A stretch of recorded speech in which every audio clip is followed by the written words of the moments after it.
Maximum ক্ষেত্রেই পাখিরা ফলমূল আর ছোটোখাটো কীটপতঙ্গ, বিশেষত পিঁপড়ে খেয়ে বেঁচে থাকে, আর বহাল তবিয়াতে আকাশে উড়ে বেড়ায়।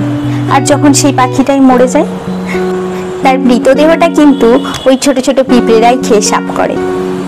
সময় আর পরিস্থিতি কখনো এক থাকে না, পরিস্থিতি পরিবর্তনশীল, যে কোনো সময়ই পরিস্থিতি পরিবর্তন হতে পারে।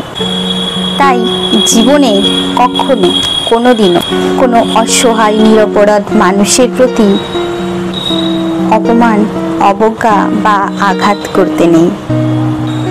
আজ হয়তো আপনার কাছে প্রতিপত্তি আছে, ক্ষমতা আছে, আপনার পরিস্থিতি ঠিক আছে, কাল তো আপনার ক্ষমতা প্রতিপত্তি নাও থাকতে পারে, পরিস্থিতি আপনার দিকে নাও থাকতে পারে। তখন আজ হয়তো আপনি পাওয়ারফুল, কিন্তু believe me my friend, the time is more powerful than you.